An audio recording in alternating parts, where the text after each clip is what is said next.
আসন্ন বিধানসভা নির্বাচনকে সামনে রেখে সংগঠন মজবুত করা এবং কর্মীদের মনোবল বাড়াতে তৃণমূল কংগ্রেসের ফালাকাটা টাউন ব্লক কমিটির চতুর্থ বর্ষ কর্মী সম্মেলন অনুষ্ঠিত হল ফালাকাটা কমিউনিটি হলে। সম্মেলনে শহরের 18টি ওয়ার্ড থেকে 2000-এরও বেশি প্রতিনিধি উপস্থিত ছিলেন।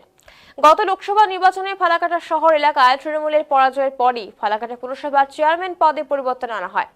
সেই প্রসঙ্গ টেনে জেলা তৃণমূলের সাধারণ সম্পাদক শুভব্রত দে কর্মীদের উদ্দেশ্য করে বলেন, আলিপুরদুয়ার জেলায় দুটি পুরসভা ফালাকাটা এবং আলিপুরদুয়ার দুটি এলাকাতেই লোকসভায় দলের ফল খারাপ হলেও তুলনামূলকভাবে ফালাকাটা ভালো ফল করেছিল এবং তার অভিযোগ প্রাক্তন পুর চেয়ারম্যান নাগরিক পরিষেবা এবং উন্নয়নমূলক কাজ ঠিকমতো করেননি।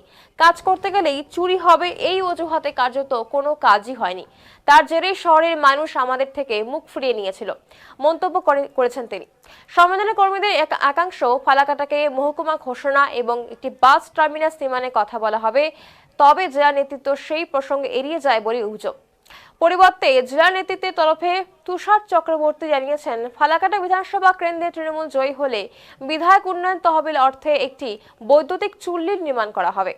এ নিয়ে কটাক্ষ করতে ছাড়েননি বিরোধীরাও। তাদের বক্তব্য, উন্নয়নে বড় প্রকল্পের কথা না বলে শ্মশানের পরিকাঠামো নির্মাণের প্রতিশ্রুতি দিয়ে জনগণকে ভুল বার্তা দেওয়া হচ্ছে।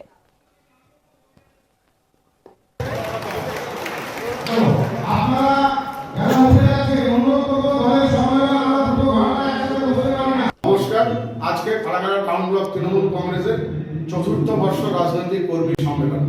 আমরা প্রত্যেক বছর একবার করে সমস্ত কর্মীরা এক সমবেত হয়ে প্রতিবেদন পাঠের মধ্য দিয়ে আমাদের এই সম্মেলন শুরু হয় এবং আমাদের ফালাকাটার উপকার অধিকারী মহাশয়কে স্মরণ করে আজকে আমরা এই সম্মেলন শুরু করেছি।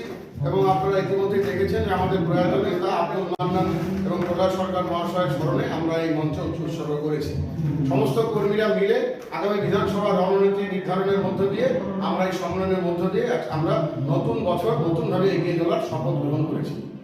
আচ্ছা, বিধানসভায় গেল এবং সামনে যে লোকসভা গেলো, তাতে তো ফালাকাটা যে শহরটা তাতে তো অনেকটাই ছিল। এই বিষয়টা কি দেখবেন যে আগামী সামনে বিধানসভা সেটা কতটা ভরপাই হবে? আপনি একজন সাংবাদিক বন্ধু, আপনি নিজের সম্মেলন কক্ষে প্রবেশ করার আগে ভেতর এবং বাইরে দেখেছেন যে কিভাবে মানুষের উন্মাদনা ফালাকাটা শহরের 18টি ওয়ার্ড থেকে 18টি মিছিল এই সম্মেলনের উদ্দেশ্যে প্রবেশ করেছে। এই উন্মাদনা উদ্দীপনা দেখার পর আমার দৃঢ় বিশ্বাস যে আগামী নির্বাচনে ফালাকাটা শহর থেকে তৃণমূল কংগ্রেসের প্রার্থী বিপুলভাবে লিড নিয়ে ফালাকাটা আমরা তৃণমূল কংগ্রেসের প্রতীকে বিধায়ক পেতে চলেছি। নমস্কার। আজকে ফালাকাটা